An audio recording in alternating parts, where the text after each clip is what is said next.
انا بس عايزه اسال سؤال، هو سؤال واحد، انت اللي بتتفرجي عليا حضرتك هتخسري ايه؟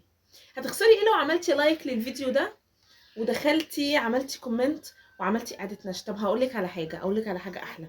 تعرفي ان انت لو دخلتي على الحساب بتاعي اصلا هتلاقي حاجات تعجبك جدا. زي ما بقول لك كده، يعني كل الشغل بتاعي ده انا عارضاه وعارضه غيره كتير جدا، يعني مش ده بس، في شغل كتير طلع وفي شغل كتير لسه ما اتعرضش، في حاجات كتيره جدا كلها معروضه هنا. هتدخلي تقلبي كل فيديو يقابلك تعملي له لايك وتعملي كومنت وتعملي اعاده نشر للفيديو. مش تخسري حاجه صدقيني، بس انت عارفه هتعملي ايه؟ هتدعميني انا، هتخلي مشروعي يكبر، هبقى صاحبة نشاط تجاري كبير مش صغير. هعمل اوردرات اكتر. لما بتعملي لايك للفيديو بتبعتيه لغيرك. انت لو مش هتعملي اوردر من عندي، بس مجرد ما هتعملي لايك بتدي فرصة لناس تانية تشوف. في واحدة مثلا بتدور على شنطة مميزة، شنطة هاند ميد، هتلاقيني في وشها.